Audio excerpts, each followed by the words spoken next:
Ejected. That's the nothing personal word of the day for Monday, August 11th, 2025. Ejected, not dejected. We lost the D overnight.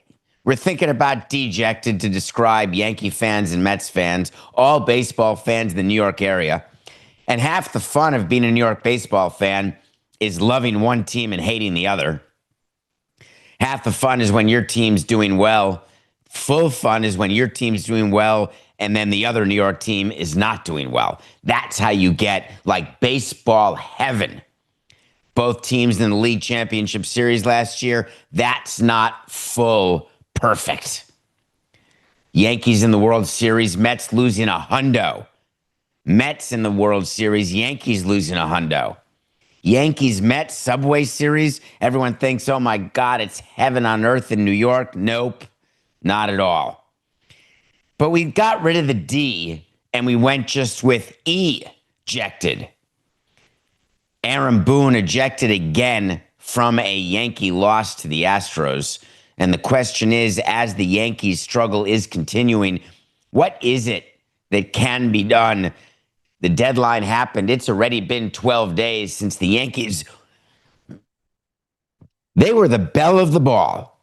Remember when they acquired all of that bullpen help? They couldn't get a starter, and there was love on the rocks with Brian. Everyone's saying that's it. The Yankees, what they've done. The Mets, what they've done. We'll get to the Mets later today. But the Yankees, when you have a lockdown bullpen, everything's going to be fine. Except it's been the opposite of fine. Since the trade deadline, the Yankees' hold on a playoff spot has disappeared. They're only a half game up over the Guardians for the final playoff spot. Forget the division in the AL East. So obviously there's a level of frustration. And the way baseball works is that frustration levels tend to grow as you are getting closer to the middle of late. For nothing personal fans, for those of you new, the season is either early, middle, or late. The first 2 months are early, the middle 2 months are middle, the last 2 months of the season are late.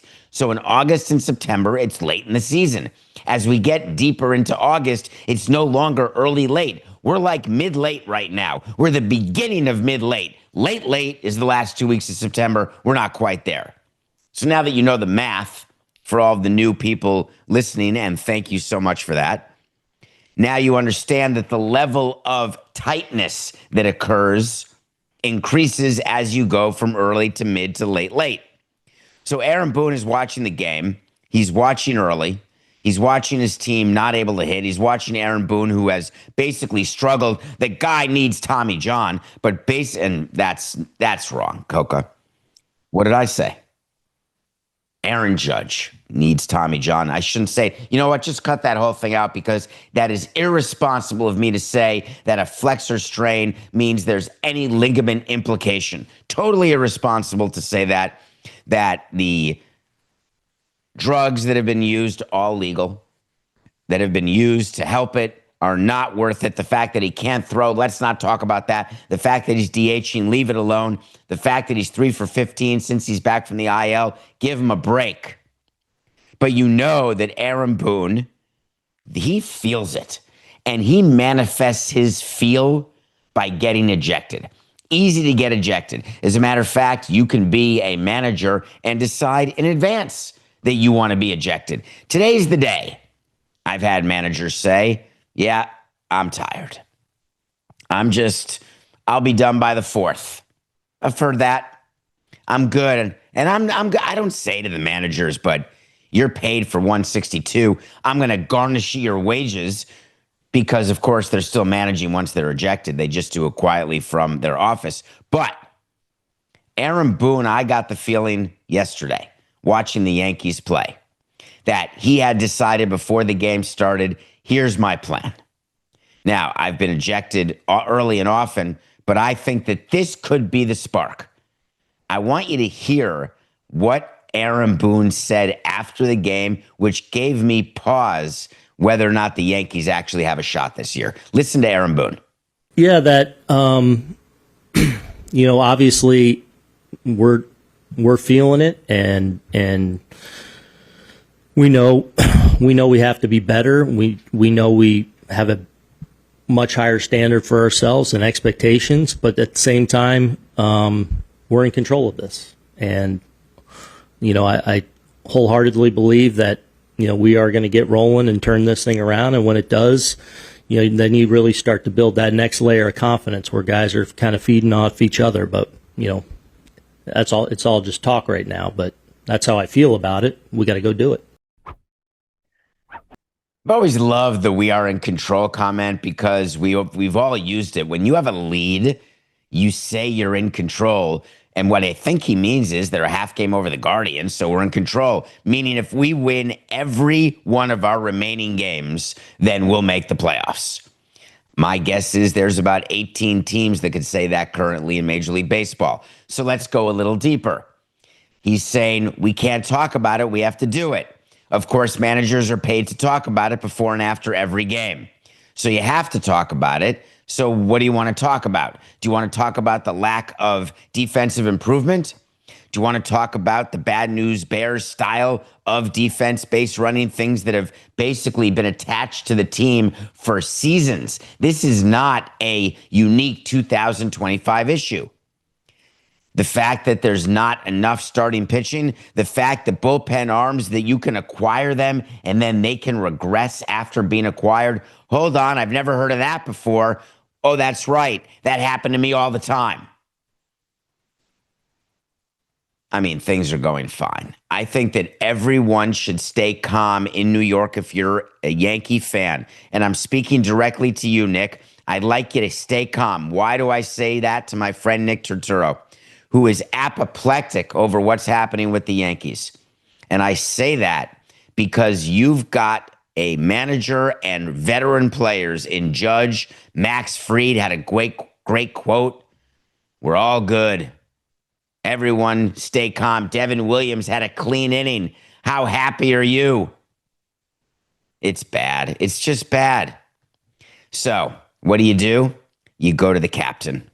The captain has to talk now. And Aaron Judge did at the end of the weekend series. And he said, we're getting paid to go out there and win. That happens to be the worst way to start anything with the media, because the irony of professional sports is you're getting paid either way, no matter what. We pay you hoping that you'll win. We only wish we could take it back when you lose, though I wouldn't even dream of such a scenario. I'd like to take it back when you stink, not when you lose. But that's just me. We're not doing our job, Judge continued. We're not doing the little things that put ourselves in position to win baseball games. It's going to take all of us. That's my favorite. Aaron Judge said it. Aaron Boone said, we got to all talk. No more talk. We got to act. It's going to take all of us. 1 to 25. Think about all of the motivational things that are said in movies and that are said when you hear your favorite player talk. They don't. When's the last time you heard a player say, it's going to take me? Now, when they blow it, they'll say, I've got to be better. My job is to do better. But they rarely say, it's just me, because they want to spread the anger, the frustration, and the visceral, disgusting social media behavior that is absolutely arrowed to these players. It's going to take a village. Don't worry. The Yankees, they used to be 42 and 25. Just think back to that. Just think back to that. Don't worry that since June 13th, they stink. Do you know, and we'll be able to talk about this with the Mets too. Don't worry, Mets. I'm not forgetting what happened in Milwaukee. But do you know since June 13th, do you know who the 4 worst teams in baseball are? I'll give a minute to the non-studio audience here, Coca, to people in the chat live, Nothing Personal Live with David Samson. Can you name right now the teams with the 4 worst records since June 13th? What do you got? Who's your first choice? I mean, that's easy. Rockies. Second choice, simple. White Sox. It's not the White Sox. Third choice, Marlins. Opposite. They may have one of the best records since June 13th. Anyone else? Nationals. Bingo. Rockies, Nationals since June 13th. Who else? Braves. Nope. Good guess. Yes. Yankees and Mets. How crazy is that? The Yankees and Mets have the third and fourth worst record since June 13th. News alert, it's August 11th. That's almost a third of a season where they're two of the four worst teams in baseball. Not how you draw it up. When we invite older players back to do stuff, we don't draw it up with them getting injured. The Yankees Old-Timers game has been, I would say, Coca, the single most famous annual event that takes place at a ballpark. And they got away from it for a bit, but Old-Timers Day was a thing when I was growing up. It's been a thing always, and they did it again yesterday. And there's some news out of the Old-Timers game, which of course is insane, but expected.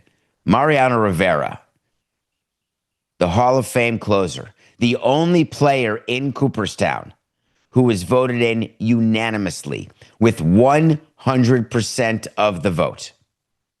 The closer who did not help them win a World Series in 2001 or 2003, but is not short on fingers and rings.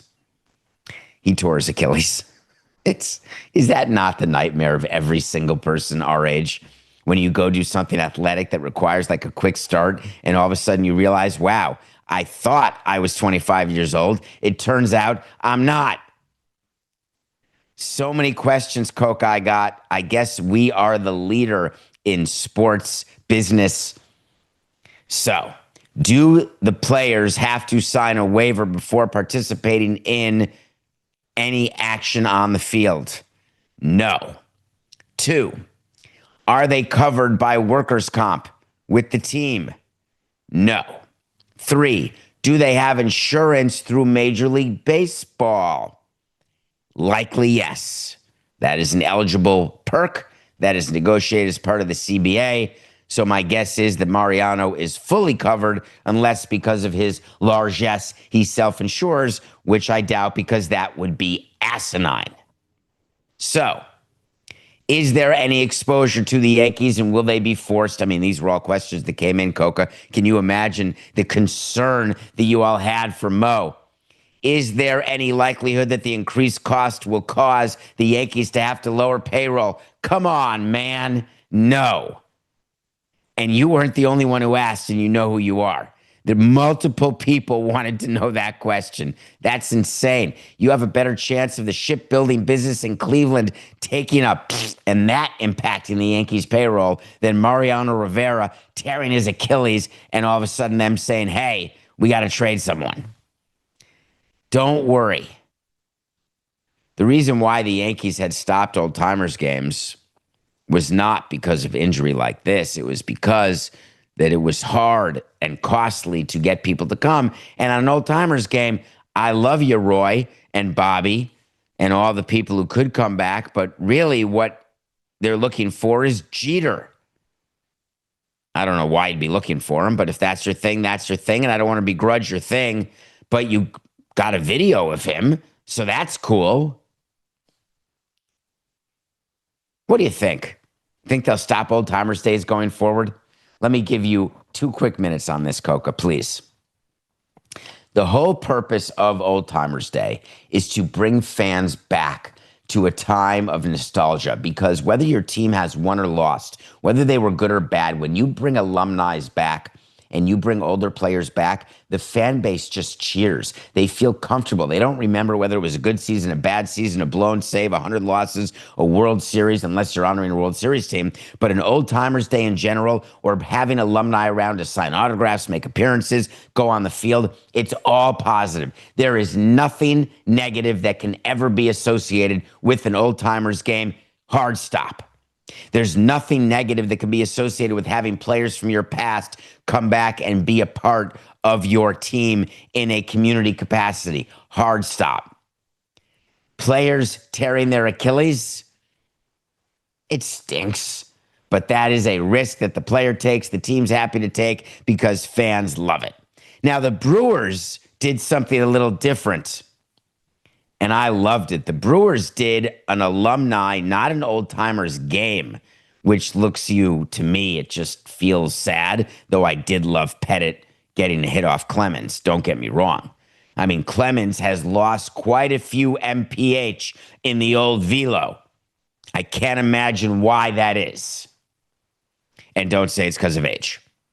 So what the Brewers did is they did something that fascinated me because I never thought of it, and I'm jealous. Do you remember when I told you that I love how the Atlanta Braves operate their business and it's aspirational, the business side?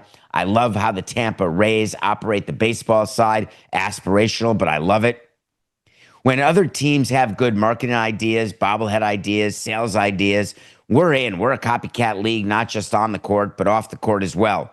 We're always looking for what teams are doing. The Brewers invited a bunch of alums, including Prince Fielder, to come back and do an alumni home run derby.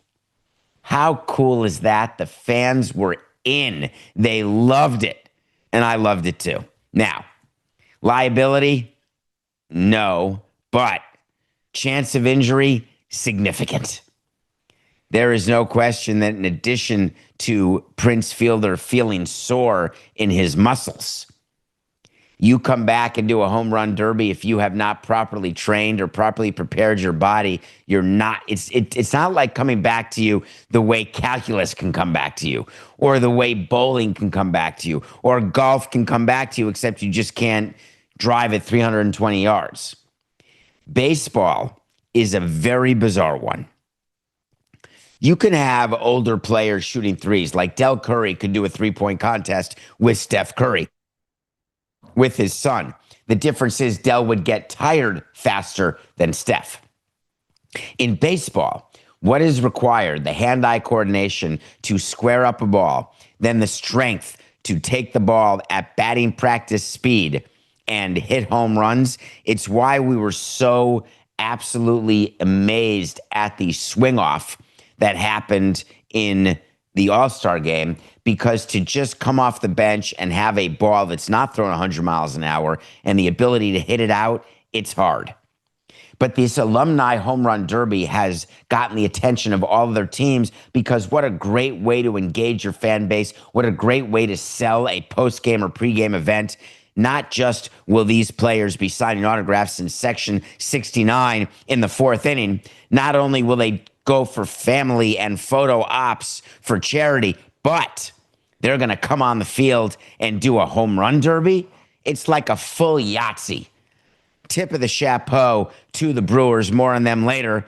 Coincidentally, they're playing the Mets, so it's the same topic. But what they did has caused other teams to do the same. So you're going to be seeing alumni home run derbies around baseball. And the alum who could do the best in a home run derby, the retired player, I am positive that Ichiro would win any alumni home run derby.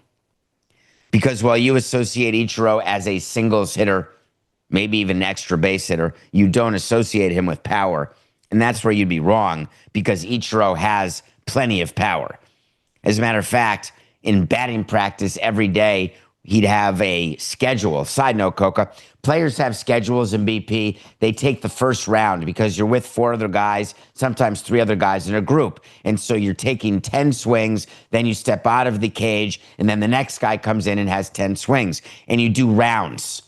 So in the first round, you may see a player only hitting it the other way. They're just trying to poke it the other way. Second round, they're trying to pull the ball, but line drive. Third round, they're hitting home runs, trying to go as far as they can to compare with the other guys in their group. So there's always a plan. Ichiro, during batting practice, was disciplined, as you'd imagine, the way Ichiro is disciplined. And his batting practice was some of the most controlled power that I've ever seen. And I've seen Vladimir Guerrero up close, and Miguel Cabrera up close, and Mark McGwire up close doing batting practice. What Ichiro could do when he wanted to square up a ball and wanted to go yard was the same as some of the all-time power hitters. So he would be amazing in the Derby. The reason why Ichiro's on my mind is that, A, he always is, and he just got into the Hall of Fame, but his summer of love continued yesterday. His jersey got retired by the Mariners, which is cool. He wore number 51. For those number aficionados, you'll note that Randy Johnson also wore 51. What are you going to do? You're going to go full Yankees number 8. If you know, you know. You're going to retire the number twice. But it started yesterday with Ichiro. As usual, a perfect speech. Man, the way Ichiro puts together his speeches in English, compelling, smart, not as good as the Hall of Fame speech because I was nowhere to be found in the Seattle speech. Nowhere at all. But I still loved it because to him, he thought that getting his number retired, that was the big one. And then they announced, the Mariners did, that they're giving him a statue. Now, you may say that, wow, everyone gets statues, and I will say that more people have their number retired than get statues in the front of the ballpark. And when they told Ichiro that, he was touched, and he said through his interpreter, through Alan Turner, he said something you couldn't even dream or think about, and it actually happened. How cool is that? Number retired, statue. One more thing about a statue. Do you know how much work goes in to doing the statue and then it gets made fun of because you don't like Coco, what was the name of the statue that was released that was so bad? Was it Kobe Bryant? Where Ronaldo's was bad too. Where is Ronaldo's statue? Oh, that's right. He had a crooked face, Coca. Ronaldo did have that. It's so hard. You go through so many different iterations of the statue, and it gets approved everywhere by the player, by the team, by the artist, obviously. It's super hard. The process even to put your face on a plaque in Cooperstown would give you eczema. Just the stress of how it's designed and then how it's approved and how it's unveiled. Oi.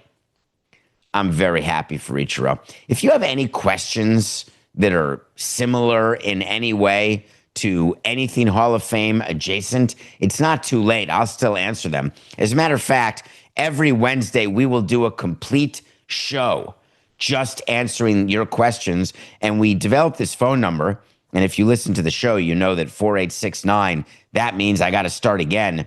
But what it means to you is pick up the phone and dial. So you want to talk to Samson, 631-377-4869. That number again, 631 DPS 377-4869. Ask a question. You may make the show if you don't leave a 2-minute voicemail. Nothing personal pick of the day.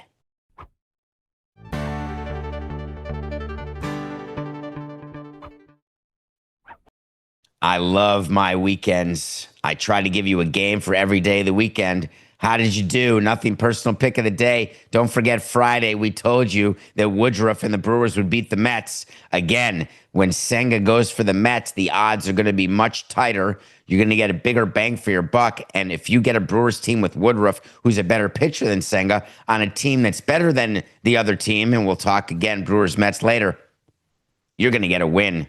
And that's what we did. Man, they had some horrific losses this weekend, the Mets did. I can almost not resist, but I'm going to, Coca, because I could go 8 minutes right now on all the issues the Mets have and how it puts a smile on my face. Not that I'm yucking on the yum, rooting against them, except if they're in the NL East, in which case I am. Saturday was annoying because somehow the Yankees were able to win a game. And I pretty much had that series nailed. But when you've got Framber Valdez, you're supposed to win. Heel actually did not pitch badly on Saturday, and we had a loss. But our weekend was saved. because the Rangers got swept by the Phillies, and it was Corbin Day on Sunday. Corbin pitched whatever. He's got a straight 4 ERA, whatever. The Rangers' offense has disappeared again, but the Phillies did win that, so we went 2-1. We are now 106 and 101 for the season. I would like to talk about my pick for today. It is the Red Sox over the Astros. I am worried about this one. I'm worried that Crochet is minus 176 over Christian Javier. Now, you may not have heard Christian's name in a while for the Astros, but Javier is back from Tommy John. This is his first start. What do we know about pitchers coming back from Tommy John? Let's just think about it. 1, inconsistent. 2, no depth, which means it's going to be a lot of pressure on the bullpen. 3, going against a pitcher that is capable and has gone the distance, could give you 7 strong. 4, Astros clinging to a half-game lead over one of the hottest teams in baseball, the Seattle Mariners. 5, the Red Sox, still 4 games back of the Blue Jays in the East, but very comfortably in the wild card. What does that add up to? Come on, you know. It adds up to a Red Sox victory. We're going to take Crochet. We're going to lay the 176. How are you all feeling in the AL West? Are you excited in the Pacific Northwest? Do you feel like that Ichiro, the summer of Ichiro, would just end perfectly with a postseason appearance and then advancing and winning the World Series for the first time ever in the year that Ichiro is being honored like this? How great would that be? Do the Mariners have a chance to actually catch the Astros? I thought not, but the Mariners are just HO triple, and they're now only a half game back. If you're the Astros, you can't panic. But the thing about the new baseball rules is that we're only August 11th. And in my time on August 11th, if you were being caught by the person chasing you or the team chasing you, you had the ability to do something about it. Remember, that ability's gone. The trade deadline passed. These teams are what they are. You can do stuff on the margins off the roster, but it's all a bunch of nothing. Now you can say that, oh, David Robertson is now on the Phillies. Oh, God, what an amazing ad. No, come on. You got to go with what you got, and if what you got is not good enough, then you're going to get gotten. It really does appear to me like the Astros are going to get gotten, and I simply can't believe it. Congratulations, Christian. Welcome back from Tommy John. All right, let's go to the review, please.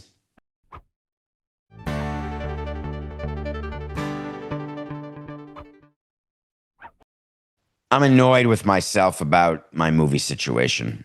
Yes, I still will watch a movie every day. The thing is that Coca had an idea that came from you, the audience, and we try to take your ideas when we can.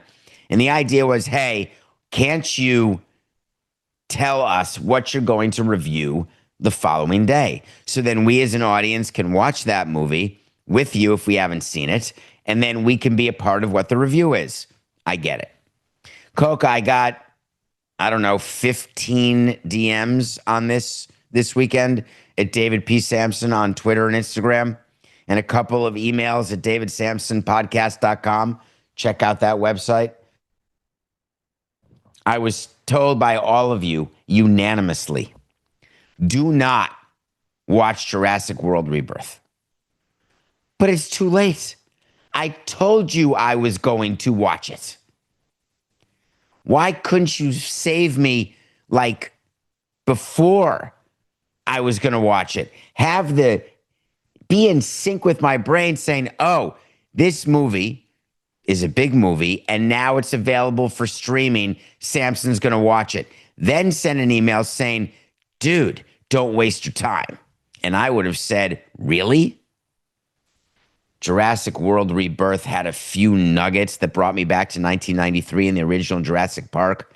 You know, the old trying to open a door and breathing on the glass and the big footprint and objects in the mirror closer than they appear, blah, blah, blah. Scarlett Johansson, I hope you got paid. Rupert Friend, I'm glad you got a role. Mr. Ali, Mahershala Ali, you're an Oscar winner. I get it. You got paid too. All these actors must have just gotten paid because the acting was terrible. It was mailed in. The script, mediocre. The special effects, back in 93, yeah, my mind's blown. Now, in 2025, makes me tired. I don't need to see a mutant dinosaur swimming in the ocean as saying, wow, it's a little take on Jaws versus Jurassic Park. Plotline. And by the way, why is the Lincoln lawyer in that movie? What's he doing there?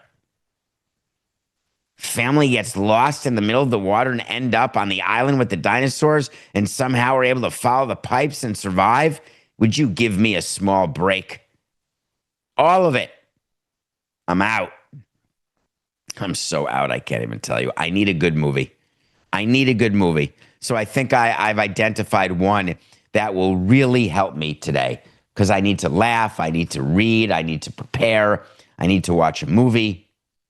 That's what I'll be doing today. And I'm going to watch The Pickup. There's a new movie with Eddie Murphy. How do I not watch that? Eddie Murphy and Pete Davidson? I'm sure it's going to be awesome. The Pickup will be reviewed tomorrow. The Pickup is sort of like the drop-off. I associate those like with school. You drop off your kids in the morning, you pick up your kids in the afternoon. I associate kids with young players. I associate preseason baseball with nothing positive. So many things happened over the weekend. It was the first full slate of NFL preseason. Did you know that? Were you locked in? I hope that you were. Plenty of gambling, fantasy, getting ready. I'm in for all of it. Here's what I don't like. Because it's totally unnecessary. Why is it that as sports fans, we have to take every performance and extrapolate it? We do it. A guy hits 2 home runs game 1 of the season. He's on schedule to hit 324 home runs. We then take a sample size. Over the last 15 games, no major leaguer has done X, Y, or Z.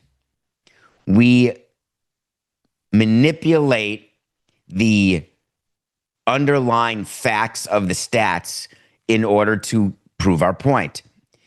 The Yankees and Mets since June 13th have the 3rd and 4th worst record in baseball.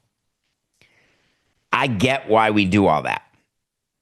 What I don't get is why anybody takes a preseason NFL game, a performance in said game, and then extrapolates that into something more than it is.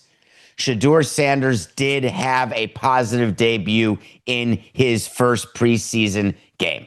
He did. Shedeur Sanders went 14 of 23 for 138 yards and 2 touchdowns. He did. Shedeur Sanders did not move 1 spot in the quarterback depth chart because of his performance this past weekend against the Panthers. If you think that a coach is going to change his evaluation of a player because they go 1 for 5 in preseason, that's right, Jordan Love, you're fine. Your job is safe. Or they go 14 of 23. Wait a minute, Joe Flacco. Hold on. We're going to make a quarterback change. One of the great misnomers and the height of horse hockey. Shedeur Sanders draws all this attention enough so that he doesn't want his father around, enough so that you've got LeBron James tweeting about it, saying, looky here. That's not what he said because LeBron James wouldn't talk in that way. But whatever it is that LeBron James said, it was meant for you to realize that Shedeur Sanders was awesome. So there was one tweet that I thought nailed it. Explain to me, this tweet said, and I think it was a tweet, not a conversation I had. I'm almost positive it was a tweet.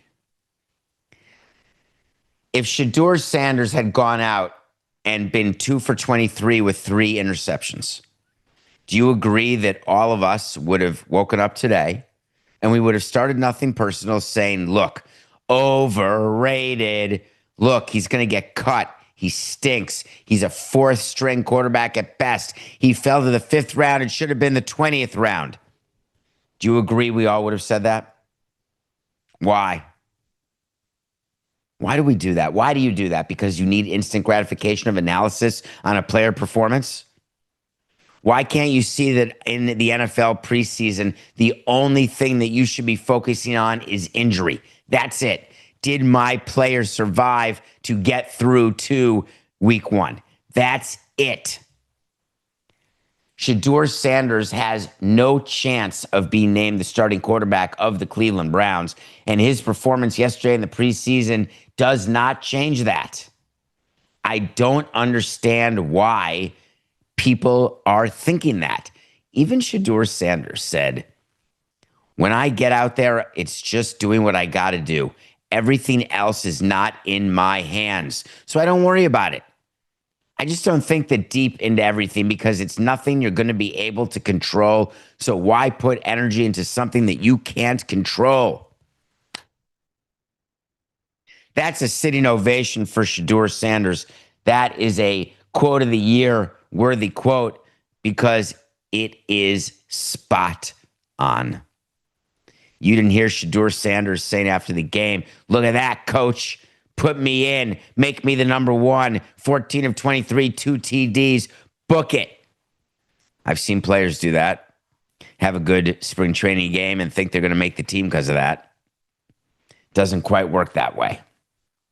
Why do I love what Shedeur Sanders said? Because he's right. Think about all the worries you have and imagine if you only worried about things that you can control.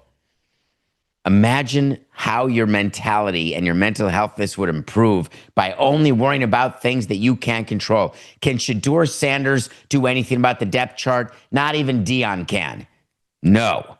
Can Shedeur Sanders do anything about how many snaps he gets and reps with the first team during practice? No.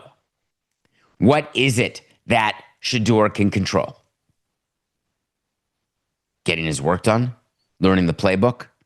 A little cardio training, a little good eating, stay out of the back page, don't do anything stupid. You can control a bunch of stuff. So stop asking whether Shedeur is now getting promoted because of his game. That would be me like saying to you, hi, I'm a Giants fan. Jackson Dart went 12 for 19 with 154 yards. Sorry, Sierra, your hubby's out. It's totally preposterous. Or it would be me saying the following. Did you watch Cam Ward this weekend? Cam Ward goes 5 for 8 for 67 yards, and we're talking forget Heisman, baby. Forget number 1 pick, baby. We're talking lights out number 1 starter for the Tennessee Titans. Nope. He is the number 1 starter. He is going to be the week 1 starter if he stays healthy. But come on. Going 5 for 8, is that like the greatest bit of confirmation bias you've ever had? Just stop, please.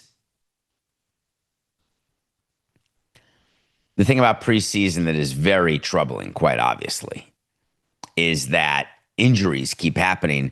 And we told you that what are the changes? What's the difference? A preseason game, there's hitting, there's going to be injury. NFL teams would be despondent. It's the same thing as an elbow injury during spring training from a pitcher who's on the mound in a B game in the backfield. It happens. It's the cost of doing business is the injuries. It's why when we say we're studying elbow injuries or shoulder injuries or the NFL is studying concussions, unless we're sued and there's money at stake, the studying that we're doing becomes pretty much irrelevant. It's a talking point. We say we're studying stuff, but at the end of the day, what exactly would we be studying? Come to a conclusion that the harder you throw, the more chance there is of your ligament blowing up? Boy, it really took Dick Tracy and a Mensa convention in order to get that take down on paper. NFL, you got players who are going down, whether it's Anthony Richardson with the pinky sideways. What about what happened with Minnesota Vikings wide receiver Rondale Moore? It just happens. Though, Coca, we got to take a minute here on Rondale Moore. That is Acuna-like despondency. Moore missed last year. Major injury to his right knee, like major injury. And when you have a major injury and you're a professional athlete, you rehab it with the vigor and just the commitment that you've got when you're on the field. You take rehab that seriously. And I believe that Moore did. And he works his way all the way back to game 1 preseason, first play. Oh my God, I'm not laughing. I am not laughing. I am as serious as gallstones right now. I have empathy. I can't have empathy because I have no idea what it's like to be in the shoes of an athlete who rehabs something for a year and then gets hurt on the first play back from scrimmage. Hold on, not empathy. Sympathy. That's the word I was looking for, Coca. I have great sympathy for Rondale Moore. He's out. Someone asked me just the other day, Coca, where I thought of the game getting canceled between the Lions and the Falcons this weekend. You may have seen Maurice Norris Jr. play got suspended. He's a football player, got hurt, head and neck, potential paralysis, though, spoiler alert, he's fine. But you bring in the cart, you bring in the neck brace, you have to solidify. There's a crowd around. They're taking a knee. They're saying a prayer. The whole package that happens plenty of times during the course of a football season happened yesterday or Saturday. The difference is the referee decided to suspend the game in the middle of the game. Like, I don't know, what was it, Coca? 7 minutes left in the fourth? And you all came at me quick, and I mean quick. Now that's my kind of audience. First question wasn't, man, how's he feeling? Hope he feels better. So sad. No. You all came to me, and I don't mean one of you. And if you think it's you, it's not you. It's so many of you. Hey, you said, to which I replied, I don't see any horses around. Then you continued, and you said, what exactly are your thoughts on suspending a game for injury? Why did that happen? That's a great question. Do you remember when the Buffalo Bills cornerback's heart stopped on the field? I'm blanking on his name, but I want to say it was Damar Hamlin. Do you remember what? I remember watching that. I remember being on the phone with Coke. I remember exactly where I was. And I remember thinking to myself, well, a guy may have just died on the field. That's the criteria. That's the threshold. That game is going to be suspended. When a guy is down and they give the thumbs up and they're strapped to the board, but all extremities are being moved, but they're bringing him to the hospital for precautionary reasons, you can bet your sweet Bippy they're not stopping that game if that's a regular season game. There's no longer any sort of memo from football. It doesn't exist, which says anytime there's a head or neck injury, suspend the game. There is a discretion that's given to referees and umpires, but the discretion does not rise to whether or not a game gets suspended. There are broadcast implications. There are revenue implications. There are competition implications because you cannot just reschedule a game in football. It just doesn't work that way.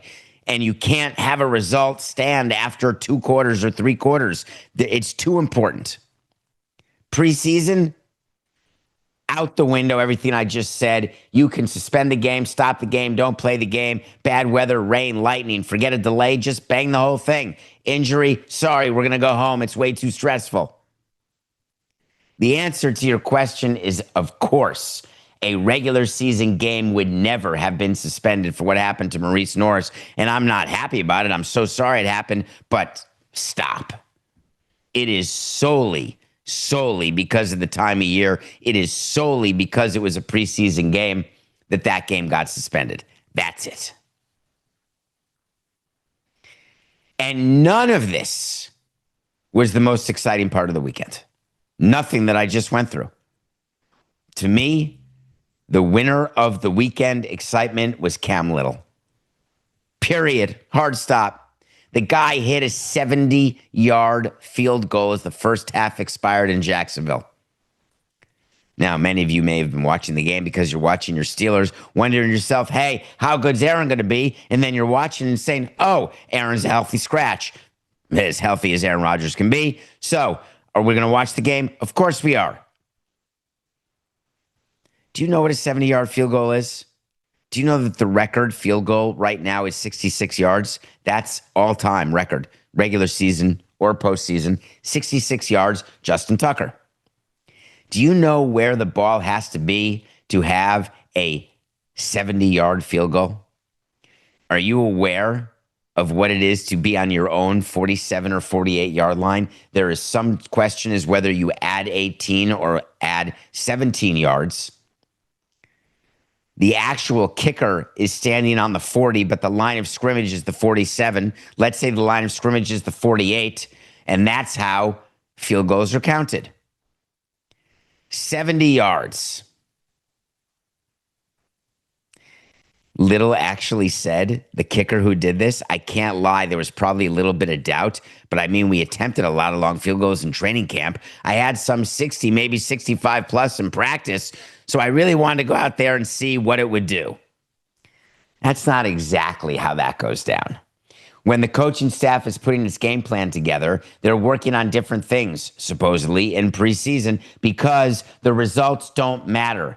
So don't worry if your team lost by 20 or won by 20. No impact. Not one over-under changed because of a preseason game result. So when you're talking about being down 2 points at the end of the game or down 3 with 5 seconds left, and you've taken the ball and you've not even gotten across the 50-yard line and you can attempt a field goal, imagine the power that exists inside the coaching room and the plan that is made for each game.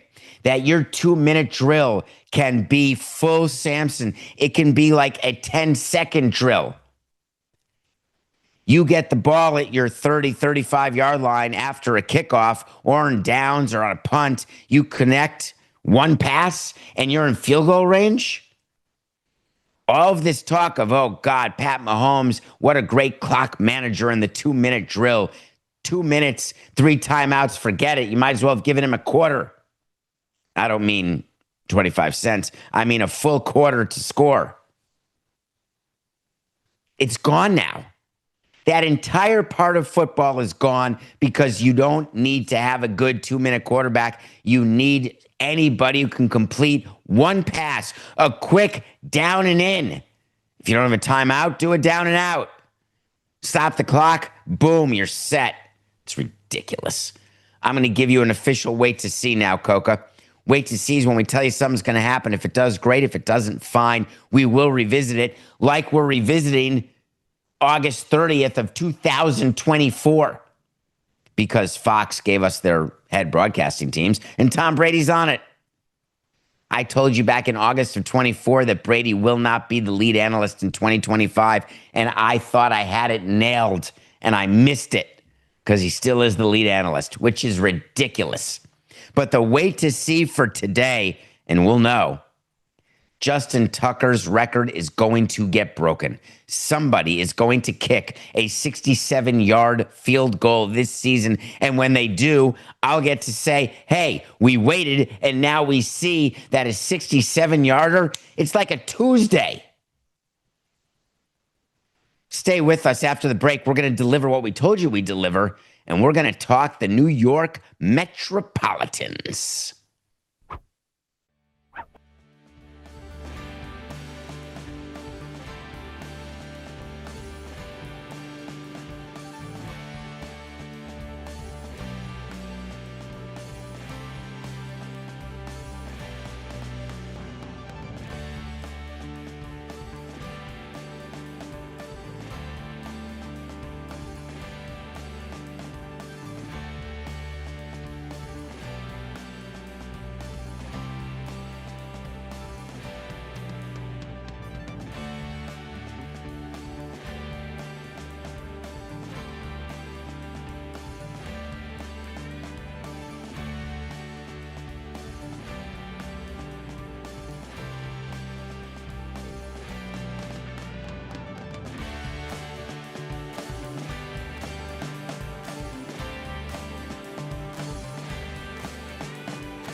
Welcome back to Nothing Personal. Yes, you've got me for another hour here on Monday, August 11th.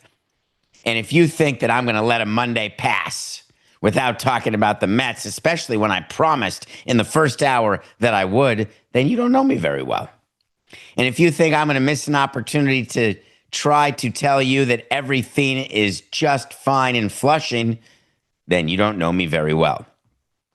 If you think that I am not incredibly concerned about the Mets and their chances of success this year, then you don't know me very well. You see, the New York Mets were swept by the Milwaukee Brewers this weekend. Every game against the Brewers, the Mets had a lead. This is the Mets team that fortified their bullpen significantly at the trade deadline. Wait, was that the Yankees or the Mets, Coca? I can't remember. Oh, yeah, both. This is a Mets team that led 2-0 in game one, 4-3 in game two, and 5-0 yesterday, and couldn't close out any of the games. This is a Mets team that's lost 7 straight, 11 of their last 12. Their wild card lead is down to 1.5 games over the Cincinnati Reds. This is a team that can't pitch. This is a team that can't hit. Other than that, this is a team that is nails. Now, for all of you Mets fans out there, I'm talking to all of you, no matter how old you are. There are Mets fans as old as 95. There's Mets fans. Let me do that better, Coca. I don't want to screw that up because people will be listening to this. 4869. Let me get ready here. There are Mets fans as old as 95 years old and as young as 9.5 years old. Those Mets fans have had the same reaction to the last stretch of baseball, and it's been basically liver failure. It has been absolute despondency. Why? Because the expectation for the Mets was not what the expectation was for the Yankees. Totally different. The Mets' expectation was, it's not that we're going to return to the glory that we had or defend the pennant that we won or get back to the LCS to lose. The expectation was, this is a team that is built to win a World Series because Uncle Stevie promised. Where are you, Stevie? You haven't tweeted in a while. The problem with owners tweeting is that generally they'll tweet when things are good, and when they're bad, they'll just say, don't worry, this is normal, this is normal. But then when you don't tweet, you're forced to be thinking, wait a minute, is he a front runner? Wait a minute, is he on his yacht in the Caribbean? Probably not. In the south of France? More likely. No, maybe he's just at work trying to make sure that he can keep supporting and paying for this overpriced roster that is built on absolute, forget bricks and mortar. It's built on sand and siltstone with a little bit of gravel. You know the type of gravel that when you fall in it, it can cut and get inside your elbow and then never leave there, so you live the rest of your life with a piece of gravel? That kind of gravel that's just right close enough to the surface where you have feelings, but not too many feelings. It sort of feels weird, but yet from a nerve standpoint, you're fine. Does this sound familiar to you? This is what being a Mets fan is. You're right at the surface of the potential, of the possibility of something good, and then it all goes bad. Just because you're used to it doesn't make it better. Just because you suspect that it's going to happen. Do you not remember this season when you were so good? Remember that whole first hour comment about the Mets and Yankees since June 13th? Do you know the Mets are 18-31 since June 13th? 18-31. Remember what I told you that is? Do you? Come on. Where's your retention? I mean, I can remember an entire thing. That's the cold open. I can remember that. How can you not remember what 18-31 means? That you, Rockies, Nationals, Yankees, that's it. That's your group. You're all together. You're the 4 worst teams over the course of 1/3 of a season. It's not like you're middle of the pack. What does it mean? That you still have a 1.5 game lead in the wild card? It means that's how well you were playing. But if you thought about trend, would you say the trend is your friend right now? Do you know how many Yankees Excuse me, 4869. Do you know how many Mets starting pitchers? I could have said it for Yankees too, for crying out loud, Meatloaf. Do you know how many Mets starting pitchers have gone 6 innings or more since June 8th? What's your guess? What would be the number? It's got to be Clay Holmes for sure. I mean, I thought Montas did, or Manaea. One of those guys did. It's got to be. No. Do you know David Peterson is the only starting pitcher you have, if you're a Mets fan, who's gone 6 innings or more? Think about the craziness of that since June 8th. That's over 2 months. But don't worry. You have a lockdown closer. You did a deadline deal for the Cardinals closer, Helsley. Remember that? Well, since he's joined the Mets, can't get anyone out. But no problem. We've got Diaz in the back of the bullpen. No problem. The guy hasn't given up an earned run since April. We are GTG, baby. Oh, look, Isaac Collins went deep. Game over. Brewers walk off on a long ball, no less. On a long ball, no less. So, what do? I have got some advice for Mets fans. Here I go. I'm gonna look straight at you. You know who I'm talking about. Not you, Coca, because you're hopeless, you're miserable, and you're a hateful fan. You're waiting for the other shoe to drop, and when it drops, you just want to be right. You want to feel the misery because you wallow in the misery. You love it. It's like a rite of passage. Well, it stops now. It stops now. If you're a Mets fan, you look at Juan Soto in the middle of your lineup, and instead of feeling despondent that he's barely hitting and he looks grumpy and he may have screwed up the entire roster and the whole franchise, you're not going to think that. When you look at shortstop and you look at the great all-star Hall of Famer Francisco Lindor, and you say to yourself, I am not going to waste his tenure with the Mets. No, I'm not going to talk about that. I'm not going to talk about the Pete Alonso tied Darryl Strawberry for the franchise record in home runs. The polar bear is hitting. He's going deep, baby, plenty. Not going to talk about that. I'm not going to go through that David Stearns is one of the great minds in all of baseball. A great hire by little Stevie Cohen. Not going to talk about that. I'm not going to talk about the fact that Carlos Mendoza is in completely over his head, but very good manager, very well liked. Well, no. I am going to talk about that. First, listen to some sound by Carlos Mendoza after they got swept by the Brewers. It's hard to describe, tough, frustrating, but we got to turn the page, we got to keep going. We got to find a way to start getting the victory here. That wasn't a good showing there. They pretty much outplayed us. Carlos, you were so close. You were so close to greatness. And I know, believe me, I know how hard it is to meet the media every day. I get it. Been there, done it, still do it. Oh, with you every day for 2 hours a day. Thank you. However, do you know what my job is? My job is to talk. My job is to describe things to you. Can you imagine if you tuned into a Nothing Personal on a random Monday and I said to you, I don't know if you watch the Mets and the Brewers play, but it's hard to describe. I can't even talk about it. And then I went right on to the next topic. How weird would that be? Wouldn't you say to yourself, dude, that's your whole job. That's all you need to do is describe. When a manager gets the microphone and your team has lost 7 straight games and 11 out of 12, if you're going to take the microphone, which you have to do by rule, what you say is, this is inexcusable. There is no question we have been outplayed and that the acquisitions we've made have not performed at the way we expected. We have not gotten the pitching or the clutch hitting that we need to get to win games, but it's going to turn around. Then you can go full Aaron Boone.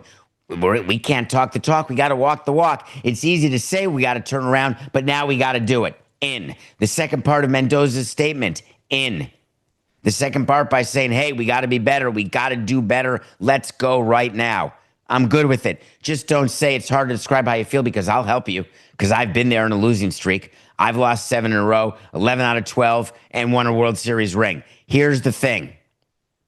The way I can describe it is that the way in which we are losing games to the best team in baseball is an indicator of how far away we are from being the best team in baseball. We've got enough time to become that because that's the goal, to win the World Series and be the best team in baseball. You all want to see what happens with the best team? They don't give away at bats. You want to see what happens with the best team? They don't need to sit around waiting for the 3-run homer walk-off on Sunday notwithstanding. You want to see what it is to be the best team? They trot out pitchers after pitcher after pitcher who are forget blowing gas and velo. They are all full of pitchability. Full of it. That's a positive, by the way, in case you think that full of it has pejorative connotation. It doesn't. Being full of pitchability is what you want. So that's what I would do if I'm the manager. If I'm David Stearns, instead of coming out and saying, much to the chagrin of fans of any age, wow, I don't see why we'd make any changes. Everything's great. No need to change hitting coaches. Don't I have a Coco, wait to see that the Mets hitting coaches won't be back? Chavez and Barnes next season, they're done. And David Stearns came out and said, hey, we're good here. Do you know why they're good here? Because do you know what a panic move it is in August to fire your hitting coach for a team that's supposed to win the World Series and get back to the pennant at least? You can't do that. You're not going to do it at this part of the season, so you have no choice. But the dreaded vote of confidence, I would just stay quiet. Though I would lean into, Coca, you got to lean into the fact that you lost to the Brewers, that the last 3. My Brew Crew, shout out to all the people in Milwaukee watching this who love the Brewers. You guys are good. You guys are just downright good. You've won 9 straight games. Do you know how hot the Brewers are? They have won 34 out of their last 43 games. Can you imagine starting a season 34-9? You'd say, wow. 34-9. As a matter of fact, you'd get the stat. My favorite stat. I don't have this, Coca, so you may not want to put this in the show, but I think this is my favorite stat. Any team that starts 34-9 is going to make the playoffs. I'm throwing it out there. It's so irresponsible. We have no budget to have the stats people on the line with us. I mean, listen, I love Ken and Alex. Shout out. You guys do a great job. But do you have the stats? Jack, I know you're going to have some of the great clips out there that you'll all appreciate on Nothing Personal's Instagram, TikTok, YouTube channels. Hit subscribe for crying out loud, please. There's no way that we should be this far behind Pablo's show just because he's one of the 100 best podcasts of all time doing 7-figure deals with The Athletic. Please give me a small break.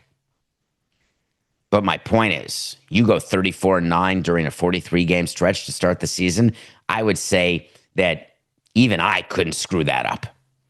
But doesn't that follow then that any 34-9 during the course of a season should be enough to get you to the playoffs? And then you'd say, no, David, because what if you started 9-34? And then you go 34-9, then you're only 500. And being 500 in the middle of August, you're in the race, but you're certainly by no means a guarantee. Well, the Brewers were not 9-34. The Brewers actually were 39-35 before this streak started, and now they're 73-44. Just think about that. They have the best record in baseball. They have won 9 games or more in a row, like their current streak, twice already this season. That's never happened to the Brewers, ever in their franchise history. They've had 3 8-game winning streaks. That's happened never in their history. 3 8-game winning streaks in the same season. Is this the year? Do the gambling minds and the people at DraftKings believe that the Milwaukee Brewers are the team to beat in the National League? Coca, give it to them straight. I want you to deliver this news because I'm not going to deliver it. I'm not going to deliver the news that the odds to win the World Series are still so heavily favored in terms of the Los Angeles Dodgers. I'm not delivering that. I'm not delivering the news that no one believes in the Brewers because they have had no postseason success. I'm not going to say that. I am not going to be the one to say that the Brewers' last World Series was 1982. where they lost to Ted Simmons and the St. Louis Cardinals. I am not saying that. I am not going to say that the Brewers are made up of a team of people that you'd say, my God, it's a White Sox reject. Nope, I'm not saying that either. What I'm saying to you is that you find me a better starting staff than they have in Milwaukee. Go. Now, it's true. Jacob Misiorowski is on the injured list. It's called rest. He'll be back, I promise. Woodruff, back from surgery. Guess what? Consistently good. And are you sleeping on your game one starter, Mr. Peralta? Hard to hit. Now, why does this all mean something to me? Why? Not because of the Brewers Alumni Home Run Derby. That was our first Brewers match.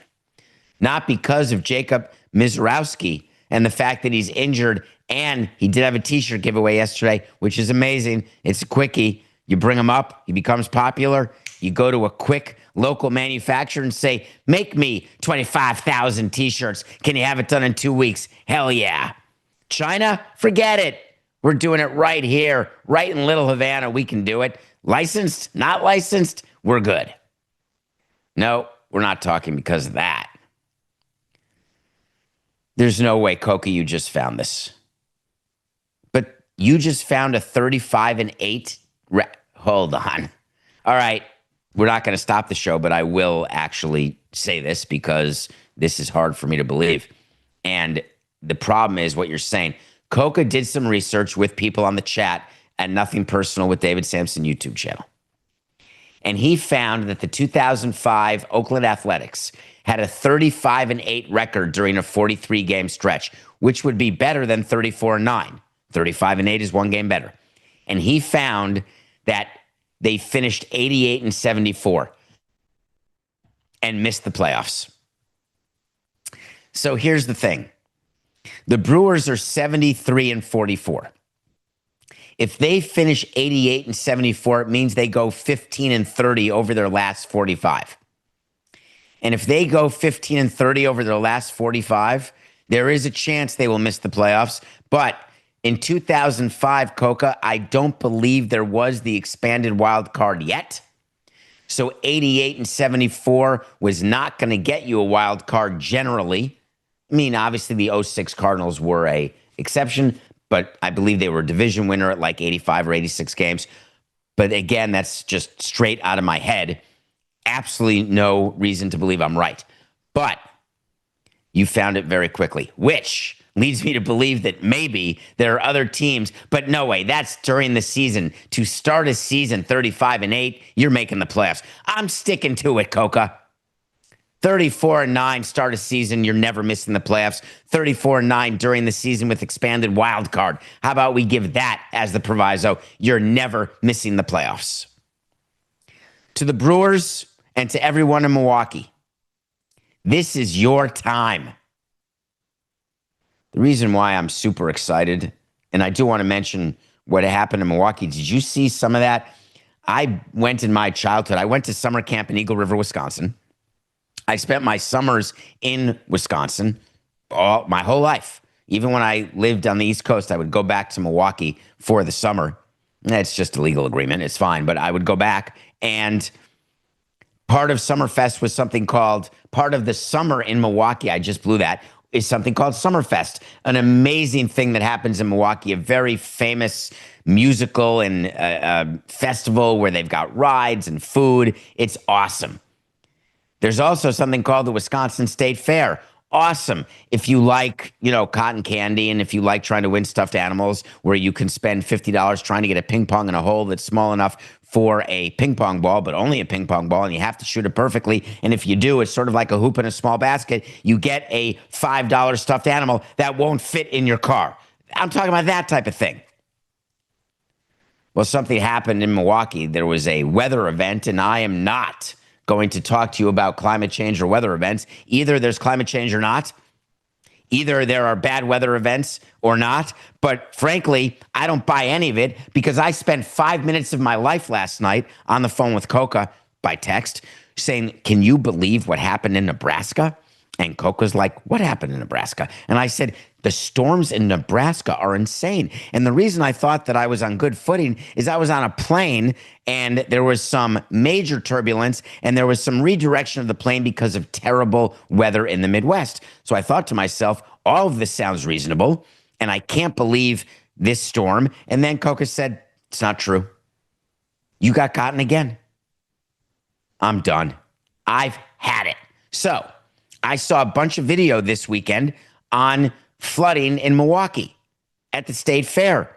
And I assumed, oh, that seems true. But then I had the whole Nebraska storm situation. And I said, maybe there were no problems in Milwaukee. Then I got some official word.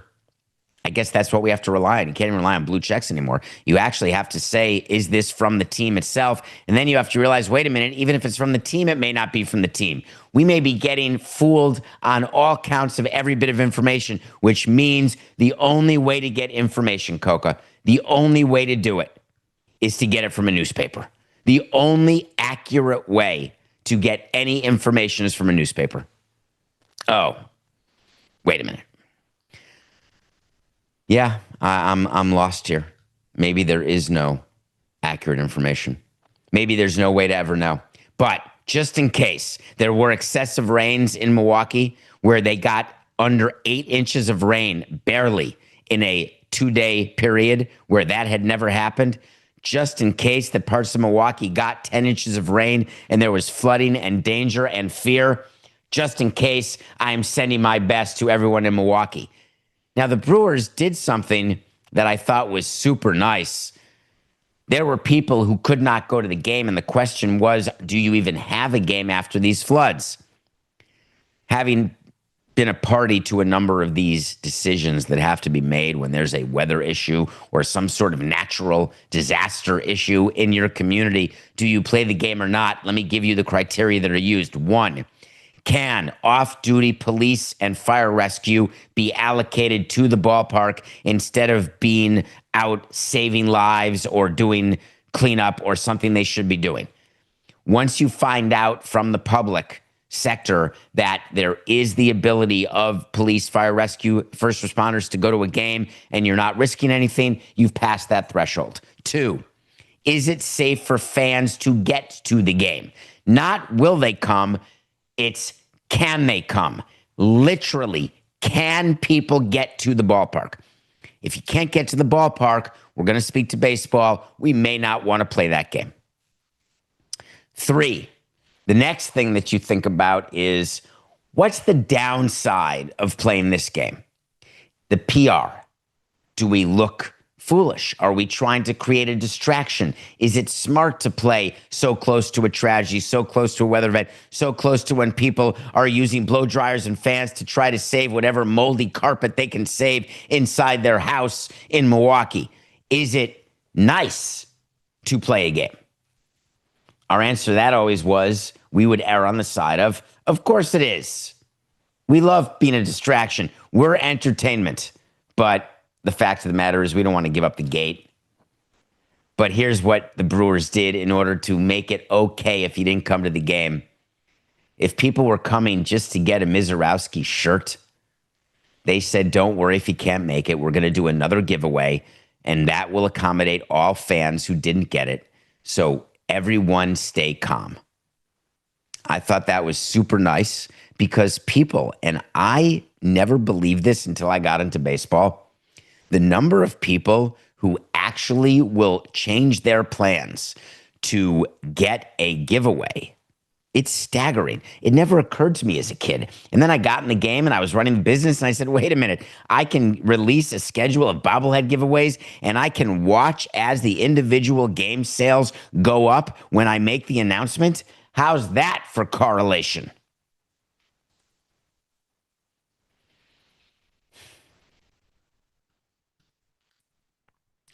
We did it, Coca. We absolutely did it. It took one pitch to criticize Jen Pawol, the first ever female umpire. She was on the bases on Saturday during the doubleheader, and it went great. There were no specific challenges. it turned out to not be a huge problem. Well, on Sunday, it was even cooler. Jen Pawol, the first female umpire, was assigned to work balls and strikes. And I had one prayer, which is let's treat her normally. Let's make it so that when she gets a call wrong, that we catch her, that we make an issue of it, the way we do for other umpires. Jen Pawol, first batter of the game. I kid you not. Leadoff, Edwards, Marlins, road team in Atlanta. Pitch one, off the plate, strike one. You can't make it up. And the internet lost your collective minds. You were posting the strike box. You were saying, look, how can that be? And then you went through all the other mistakes. And I was McLovin' it. I was so thankful that you were pointing out the fact that this female umpire stinks just like all the rest of the umpires. Coca wanted me to give you a stat. He wanted me to tell you that she was like 13th in umpire efficiency with all of her missed calls yesterday. To which my reply was, yeah, she's a minor league umpire who got called up to the big leagues as a replacement for a vacationing major league umpire. Do you know how bad it would be if this umpire, man or woman, gets called up and is like number 2 in a particular day? Because what that means is the umpires who are the big league umpires are worse than the minor league umpires. We can't have that. Do you think when Mike Hill is figuring out who's going to do what, who's going to be the replacement umps and who's on what crew, he's saying to himself, let me put the worst possible umps together. Let me make sure that every one of them is worse than who we have in the minor leagues. Give me a small break, would you? Jen Pawol needs to be at the bottom of the stack. She needs to be the worst umpire that day. She's a minor league umpire getting a chance. Don't get down on her because she was rated low and that she's a woman. I'm not down on her. I thought she did great. Do you know that it doesn't matter? This is a little known fact and people argue with it, and I promise you you're wrong. But feel free to do your argument in the chat with Coca. Do whatever you want. But if you're watching this live. But all players want, pitchers and hitters, they just want an umpire who's consistent. If you're giving the inside strike, then just give it. Always give it. If you're off the plate high because that's your sight line, just be off the plate high. No problem. Now, ABS will take care of all of that when it's instituted. You'll hit your head, you'll get a challenge, it'll be overruled, and the umpire will have to change what the umpire does in order to have the strike zone that is the actual strike zone. But that's not what bothers pitchers and hitters.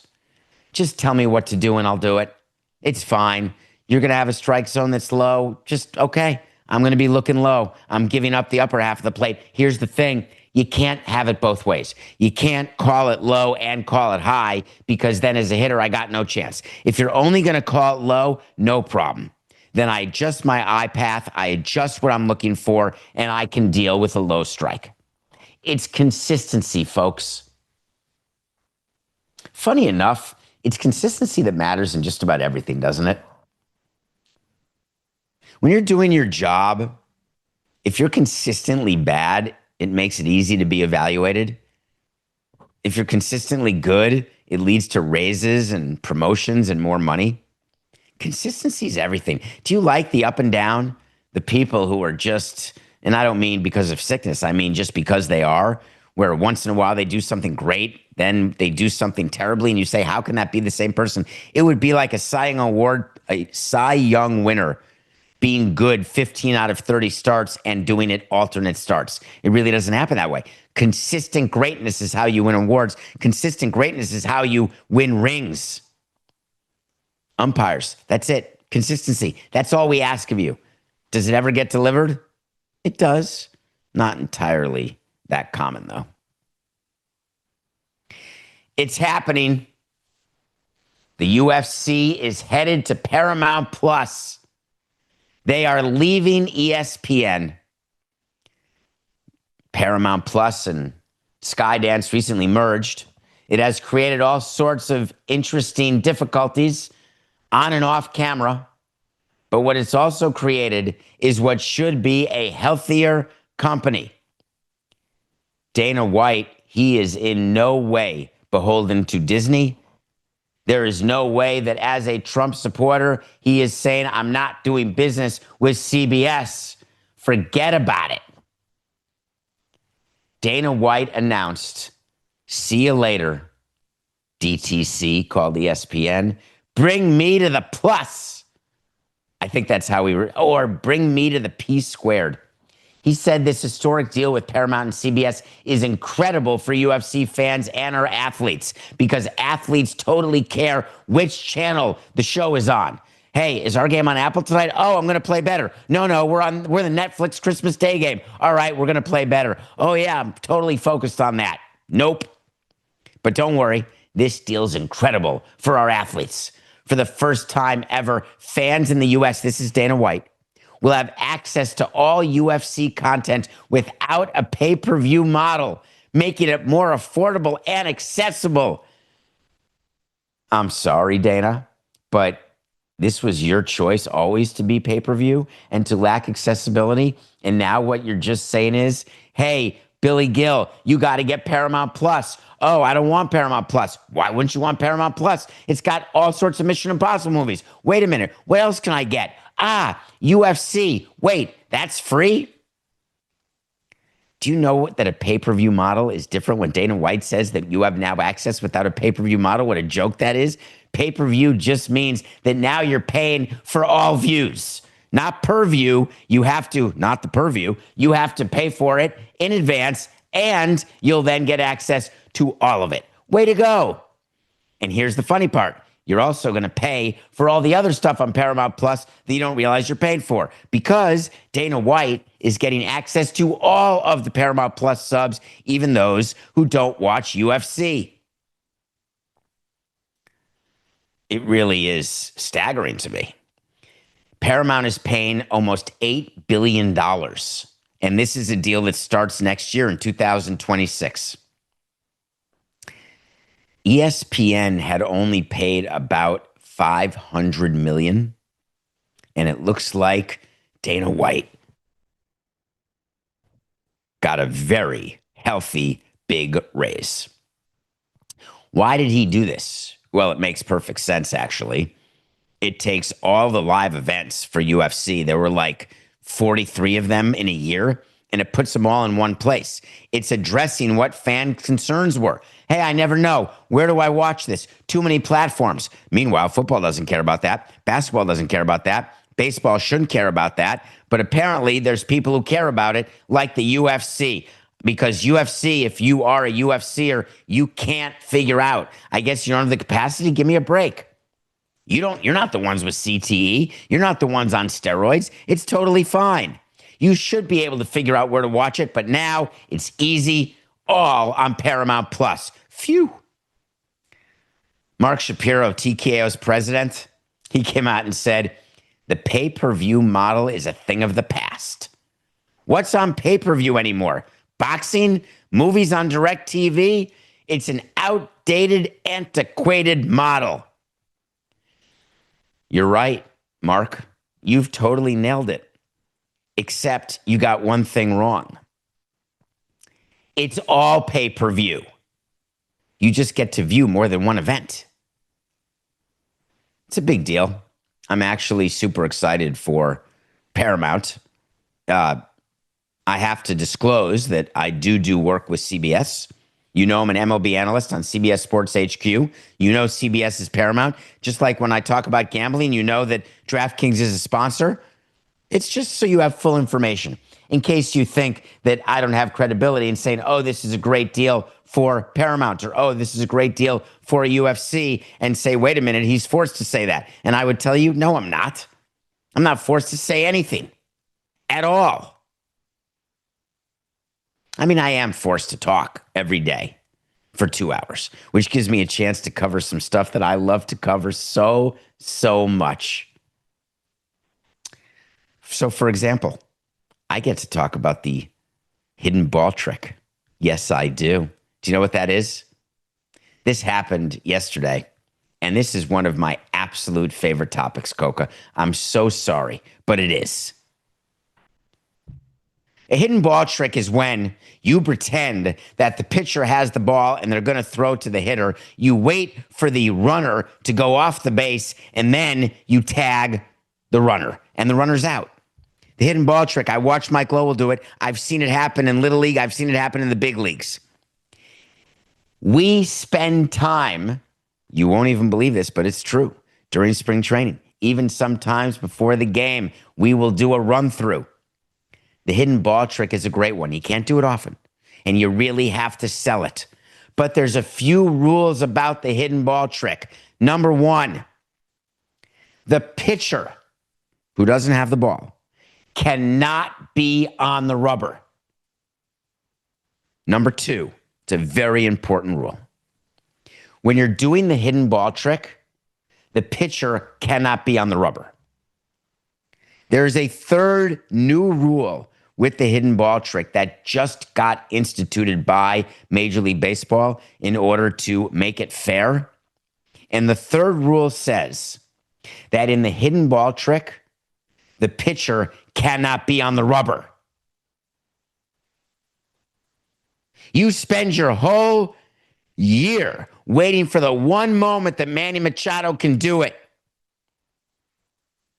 Manny Machado has the ball. Alex Bregman was in a rundown. Machado kept the ball. He tagged Duran, who was off the bag.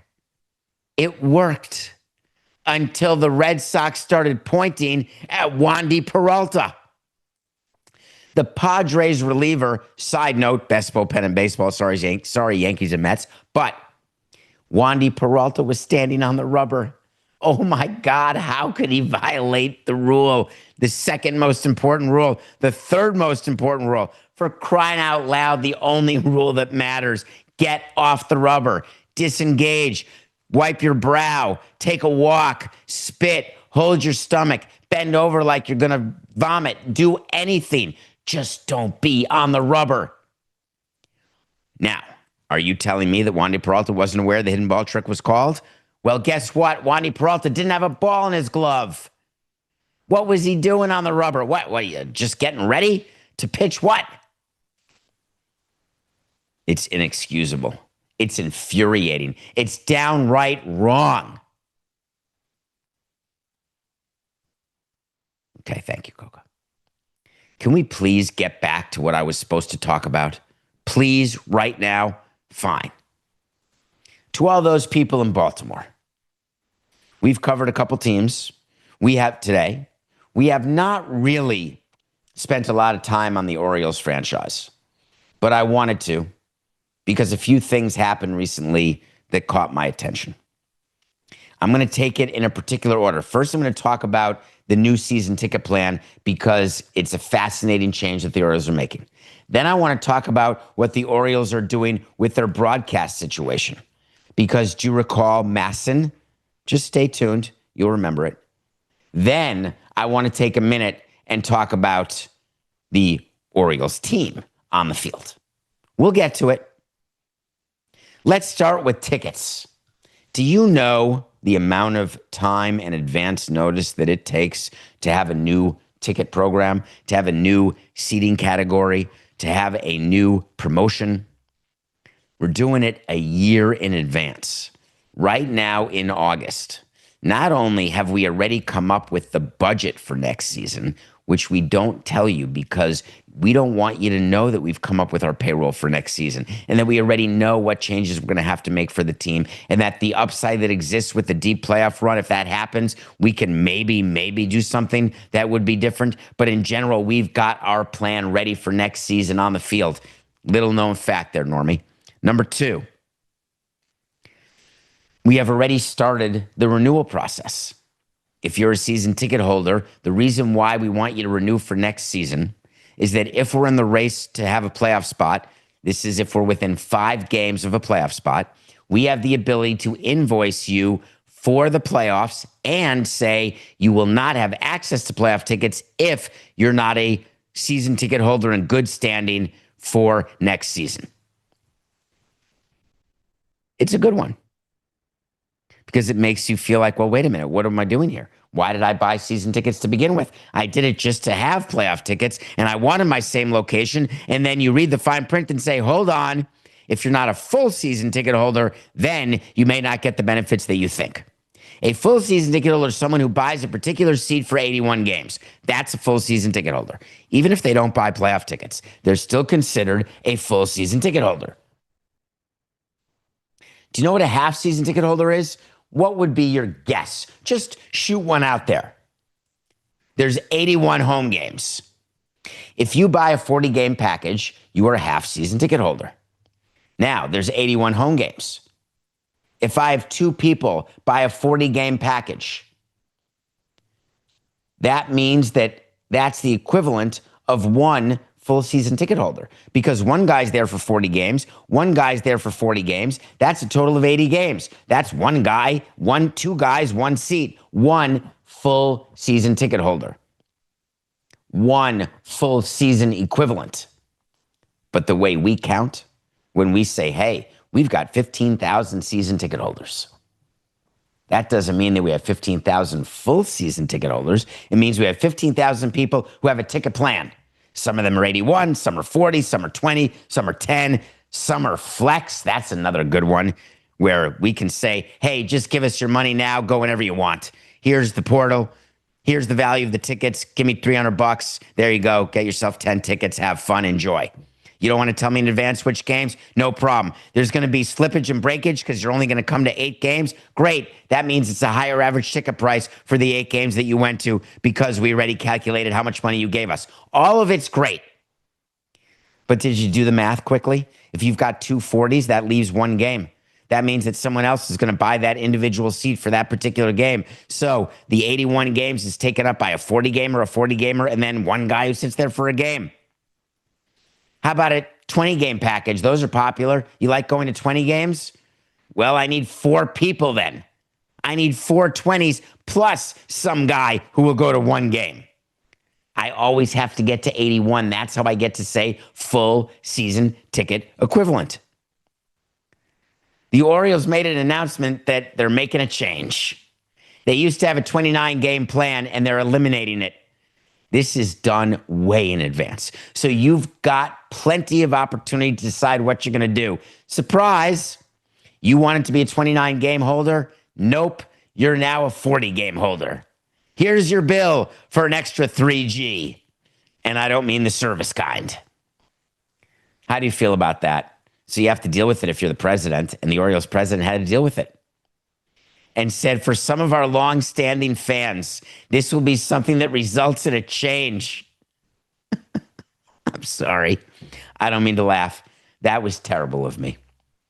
When we have the opportunity to send out invoices to people that are more than what they're expecting because we've increased our prices in areas where we know there's high demand, because we've calculated it, we've done the analytics, we are taking full advantage to charge as much as we can for a seat, but by the way, that's my bad, Coca. My bad. Because airplanes don't do that and hotels don't do that. It's ridiculous. Who would ever take into account what the demand is when they're figuring out price? Nobody.